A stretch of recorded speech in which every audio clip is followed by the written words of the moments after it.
पहा कालच्या म्हणजे काल जेव्हा लास्ट आपला लेक्चर झालं त्या लेक्चरला आपण आपला जो सेकंड नंबरचा चॅप्टर होता I think first the classification of plants हा संपलेला आहे आणि आजच्या लेक्चरला आपण that is today I will start a next topic of science second that is the energy flow in an ecosystem.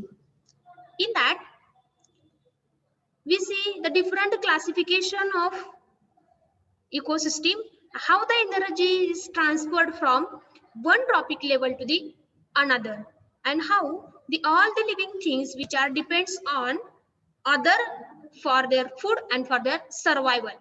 Okay, now I will start our lectures. Are you ready for this? Okay. The next one, that is before we start our lecture, we see some general questions which is depends on that which are the different topics which you learn in previous standard. Okay, that is first one, what is mean by ecosystem? Ecosystem means what? That is, it is a community or a group of living organisms that live in and interact with each other in a specific environment. Means in an ecosystem there is the presence of living and non-living organisms. Like in our ecosystem there is the solar energy, wind energy, then all the trees, then animals and plants, like that. Means there are the several type of ecosystem present on the earth surface or inside the earth also. Then which are the different types of ecosystem? Now the several type of ecosystem depends on area and where they survive. That's first one, terrestrial ecosystem, forest ecosystem, then grassland ecosystem, desert ecosystem, tundra ecosystem, freshwater ecosystem and marine ecosystem. Okay, means there are the various type of ecosystem. विद्यार्थी मित्रांनो बघा, तुम्ही 8th स्टँडर्डला असताना ही जे ecosystem आहे शिकलेला आहात. Ecosystem म्हणजे काय की जे काही लिव्हिंग ऑर्गॅनिझम्स आहेत त्यांचं इंटरॅक्शन एकमेकांना कशा पद्धतीने असतं. आता आपण जर पाहिलं तर आपण फूड मटेरियल साठी इतर लिव्हिंग थिंग्स वरती डिपेंड आहोत. Means we are the heterotrophics, we can not prepare our own food. Okay, but in our ecosystem there is the presence of sunlight because we require sunlight. Okay, by using that sunlight plants can prepare their own food. Like here we see in the picture, the plants are producers and they can prepare their own food. Then what are the primary consumers? They eat the producers, and in that when they eat the producers they can lose the 90% energy. And then what are the secondary consumers? They eat the primary consumers, and this the cycle will be continue. Okay, मग हे जे ecosystem आहे याच्यामध्ये आपण पाहिलं की हे जे लिव्हिंग ऑर्गॅनिझम्स आहेत या लिव्हिंग ऑर्गॅनिझम्स मध्ये वेगवेगळे इकोसिस्टीम्स असतात की त्याच्यामध्ये जे काही प्लांट्स आहेत किंवा ॲनिमल्स आहेत त्याच्यामध्ये लिव्हिंग थिंग्स पण येतात, नॉन लिव्हिंग थिंग्स पण येतात, अशा पद्धतीने. मग ह्या ज्या लिव्हिंग आणि नॉन लिव्हिंग थिंग्स आहे या सगळ्यांना मिळून काय म्हणतो आपण तर इकोसिस्टीम आहे, आपल्या आजूबाजूची इकोसिस्टीम. मग यामध्ये वेगवेगळे टाईप आहेत इकोसिस्टीमचे की त्या त्या एरियावरती ते डिपेंड आहेत. म्हणजेच पहिलं आपण टेरेस्ट्रियल इकोसिस्टीम म्हणजेच जी आपल्याला लिथोस्फिअर मध्ये बघायला मिळते, लँड वरती बघायला मिळते, त्याला आपण टेरेस्ट्रियल इकोसिस्टीम म्हटलं. देन ग्रासलँड इकोसिस्टीम किंवा फॉरेस्ट इकोसिस्टीम, फॉरेस्ट मध्ये जी छोटीशी लाईफ सायकल आहे त्याला आपण म्हणतो. म्हणजे ही जी इकोसिस्टीम आहे कोणत्या एरियामध्ये ती आपल्याला बघायला मिळते त्यानुसार या डिफरंट इकोसिस्टीम आहेत. Then third question, that is how do interaction takes place between biotic and abiotic factors of an ecosystem. Means as you know that biotic factors means living things and abiotic factor means non-living things. Means in an ecosystem there is the presence of biotic and abiotic factors and they are related to each other.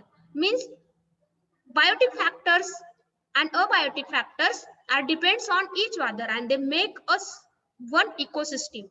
Means both biotic and abiotic factors are related to each other in an ecosystem, and if one factor is changed or removed it can affect the entire ecosystem. As you know that if the number of plants are decreases then this affect on the primary consumers and then secondary consumers. विद्यार्थी मित्रांनो, हे जे काही ecosystem आहे यामध्ये living म्हणजे Biotique आणि abiotic factors मध्ये आपल्याला इंटरॅक्शन बघायला मिळतात, बरोबर. मग यातलं एक जरी थिंग कमी झाली म्हणजे प्रोड्युसर डिक्रीज झाले, प्रायमरी कंझ्युमर डिक्रीज झाले किंवा सेकंडरी कंझ्युमर जर डिक्रीज झाले तर नक्कीच याचा इफेक्ट हा पुढच्या वरती पडत असतो, बरोबर. मग काय इफेक्ट होतो तर पहा, biotic factors are especially important because they directly affect on how organism survive. म्हणजे यातले जे अबायोटिक फॅक्टर्स आहेत ते थोडेफार जर कमी पडले तर आपण ऍडजस्ट करू शकतो, पण बायोटिक फॅक्टरचा नंबर जर कमी झाला, फॉर एक्झाम्पल ट्रीजनं त्यांचं फोटोसिंथेसिस प्रोसेस कमी केली किंवा ट्रीजचा नंबर्स कमी झाला तर याचा सगळा परिणाम या आपल्या ह्युमन बिंग वरती होऊ शकतो किंवा जे ट्रीज वरती डिपेंड आहेत त्यांच्यावरती पडू शकतो. मीन्स एकच मिनिट बाळांनो.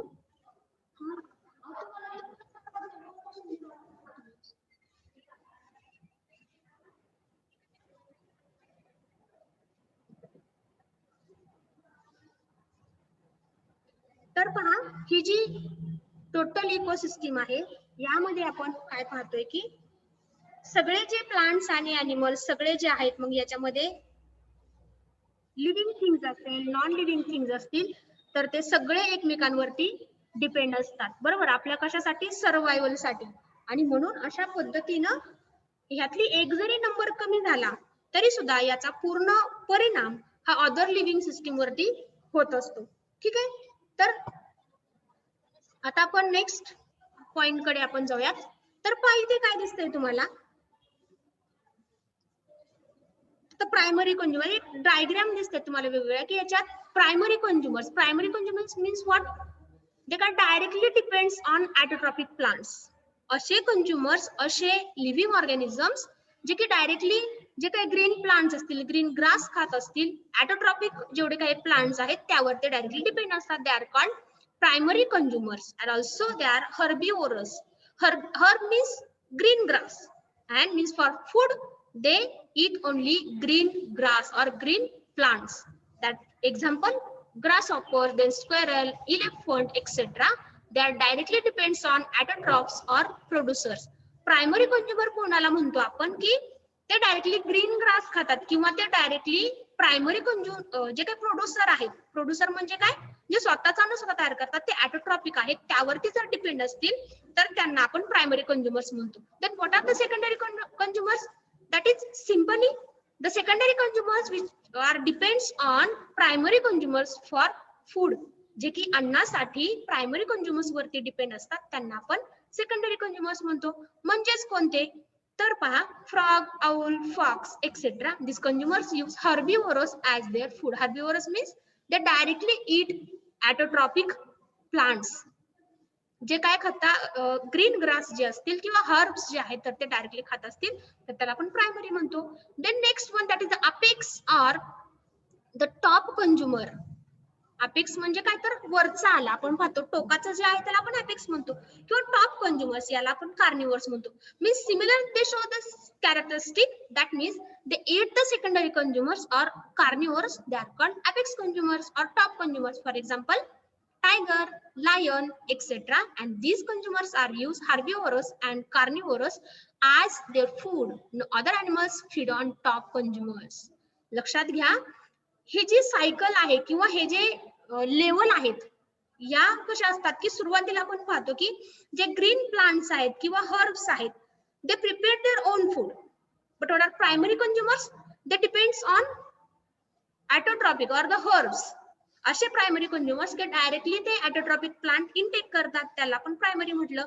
मग सेकंडरी कोणते? हे जे छोटे छोटे प्राणी आहेत यांना जे मोठे प्राणी खातात त्यांना आपण सेकंडरी कंझ्युमर्स म्हटलं, they are called carnivorous.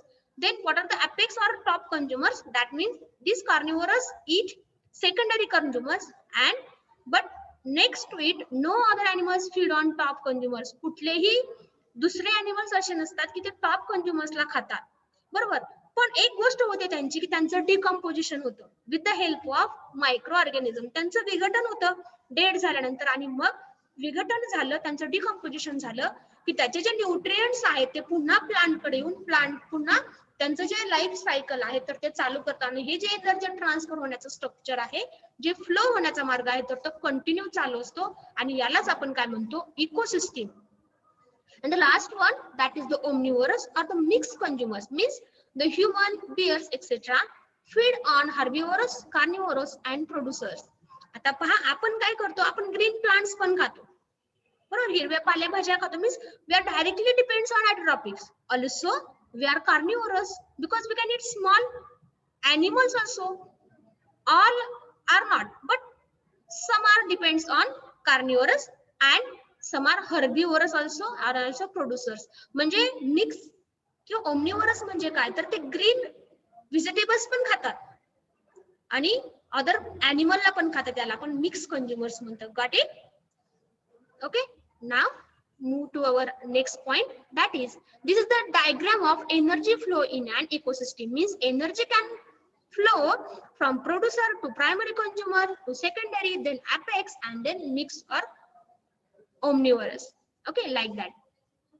The next one we see here a small video, that is in an ecosystem how these living organisms are survive. छोटासा एनिमेटेड व्हिडिओ तुम्हाला इथे दिसतोय पहा, की सुरुवातीला हे जे प्लांट्स आहेत तर त्यांच्या फोटोसिंथेसिस प्रोसेस ना ते काय करतात, they can prepare their own food by using their chlorophyll pigment, atmospheric carbon dioxide and sunlight, and then the primary consumers eat that small plants. Then again, what are the secondary consumers? They can depends on the primary consumers for food. And what are the tertiary or top consumers? They can eat secondary consumers. And no any animals nor no any organisms that can eat a top consumers, but when they are died they can decompose by using a bacteria, and that nutrient factors again comes towards the trees and they can absorb that nutrients then use for photosynthesis. ही जी process आहे ecosystem मधली तर ही continue होत असते अशा पद्धतीनं. Then next one, this is the food chain and food web, means in that food material can transfer from one level to another or one organism to another organism. This is called food chain or food web. Then next one, what is food web? Here similarly here is the green plants or they are called producers. Then goat, rabbit or mouse, they eat their green plants, but these are called the primary consumers. Why they are called primary consumers? Because they only eat the green grass or they can only eat the producers. पहा विद्यार्थी मित्रांनो, producer म्हणजे काय, पहिला म्हणजे स्वतःच अन्न स्वतः तयार करतात. मग प्रायमरी कंझ्युमर्स कोणते, तर या ग्रुप मधले इथला जो फर्स्ट ग्रुप आहे तो हे काय करतायत, फक्त प्रोड्युसरला खातात. गोट, रॅबिट, माऊस हे काय करणार, प्रोड्युसरला खाणार. पण the jackal or wild cat or owl, they can eat the primary consumers. That's why this group of animals are called secondary consumers. Then what are the third, that is lion, coyote and snake. These are the secondary top consumers because they eat the secondary consumers or primary also. ही एक food web आहे पहा, की एक जो organism आहे तर तो food material साठी सर्वाइव्ह करण्यासाठी दुसऱ्या अॅनिमल वरती डिपेंड असतो बरोबर. म्हणजे ग्रीन प्लांट हे प्रोड्युसर झाले. प्रोड्युसर का, कारण ते स्वतःच अन्न स्वतः तयार करतात. नंतर प्रायमरी कंझ्युमर जे आहेत तर ते काय करतात, ग्रीन प्लांट्स वरती डिपेंड असतात. सेकंडरी कंझ्युमर्स प्रायमरी कंझ्युमर्सला खात असतात आणि टर्शरी जे कंझ्युमर्स आहेत किंवा याला आपण टॉप कंझ्युमर्स म्हणतो ते सेकंडरी कंझ्युमर्सला खात असतात. ओके, आणि मात्र हे जे टॉप कंझ्युमर्स आहेत ते का डेड झाले की त्यांचं डिकम्पोजिशन होतं मायक्रो ऑर्गॅनिझमच्या साहाय्याने आणि पुन्हा न्यूट्रिएंट्स फॅक्टर या एनर्जीच्या फ्लोच्या साहाय्यानं या प्लांट्स कडे येतात आणि हे जे सायकल आहे तर ते कंटिन्यू फ्लो होत असतं. ठीक आहे. The next one, that is where does all the energy go. ही जी सगळी एनर्जी आहे ती कुठे जाते. आता पहा एक छोटीशी ट्री डायग्राम तुम्हाला दिसते. That the autotrophs, means these autotrophs they can prepare their own food, but in that only 90% energy transferred to herbivores, not 100%. Okay, but when herbivores eat autotrophic animals, then they can only 90% energy transfer, means in any stage or any level of that autotrophs, herbivores, carnivorous or omnivorous, in that the only some amount of energy is transferred, not 100%. विद्यार्थी मित्रांनो, ही जे energy transfer आहे म्हणजे प्लांटनं स्वतः तयार केलं की सगळ्याची सगळी एनर्जी तो ट्रान्सफर करतो कार्निवोरसला? नक्कीच नाही. यातली काही अमाऊंटची एनर्जी तो ट्रान्सफर करतो. बरोबर. मग दुसऱ्या लेवलमध्ये सुद्धा त्यातली जी त्याने कंझ्युम केली आहे त्यातली काही अमाऊंटचे ट्रान्सफर करतो, सगळेचे सगळे करत नाही. म्हणजेच प्रत्येक लेवलमध्ये एनर्जी काय होते? It will be decreases. Energy top level पर्यंत एनर्जी डिक्रीज होते. बरोबर. Means trophic level, each level in the food chain is called trophic level. जेवढे काही लेवल आहेत यामधल्या याला प्रत्येक लेवलला आपण ट्रॉपिक लेवल म्हणतो. Means autotrophic is a trophic level, herbivorous is a tropic level. Means each level on a food web or food chain is called tropic level. A tropic level is the step at which the organism obtains its food in the chain. The amount of matter and energy gradually decreases from producers at lowest level to top consumer at the highest level. Means here the green plants, they can prepare their own food, but they can make 100% energy, but for transport purpose or for transmit purpose they can only transmit some amount of energy, and each level of the food chain is called trophic level. Okay, and in that the energy level there are the producer, primary consumer, secondary, then omnivorous or carnivorous, like that. The next one, the energy exchange in an ecosystem is called pyramid of energy. As we know that energy transfer means green plants use solar energy, means solar energy is converted into chemical energy in the form of food. Means whole in this pyramid or in food web there the transfer of energy, and this transfer of energy in an ecosystem is called pyramid of energy.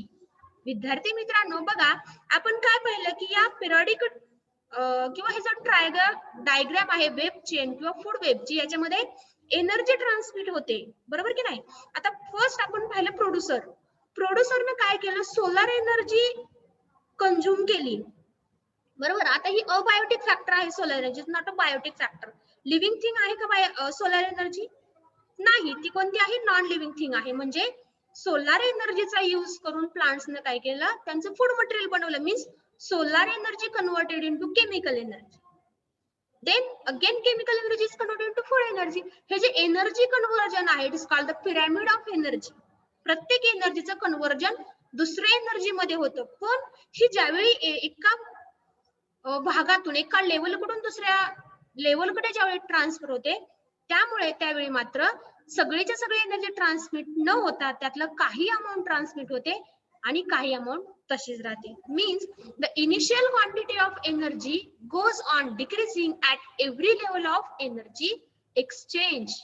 Means at every level of tropical level the energy will be exchanged. Means one form of energy is converted into another form, and similarly the number of organisms also decreases from the lowest level to the highest level. As you know that the grasshoppers are the large number. ग्रासहॉपर्स कसे असतात? Large number मध्ये present असतात. पण primary consumers कसे असतात? तर ग्रासहॉपर्स पेक्षा नक्कीच कमी असतात. म्हणजे ट्रॉपिकल लेवल म्हणजे जसं जसं तुम्ही वरती जाल तसं जे कंझ्युमर्स आहेत त्यांचा नंबर हा कमी कमी होत जातो. जसा नंबर कमी होतो तसंच एनर्जी पण त्यांची काय होते? कमी होत जाते. आता इथं डायग्राम मध्ये तुम्ही पाहू शकता की consider that the producers can prepare or they can make about 1000 kilocalorie energy. As you know that the kilocalorie is the unit of energy, and in that only they can transmit 100 kilocalorie energy to the primary consumers. Then primary consumers only transmit 10 kilocalorie energy to the secondary consumers, and only 1 kilocalorie energy transmitted to the tertiary consumers. अशा पद्धतीने जी काय energy transmit होते या diagram मध्ये किंवा ही जी energy transmit होते ecosystem मध्ये it is called the pyramid of energy. Okay, I think आपला टाइम संपलेला आहे बाळांनो, आपण थांबूयात.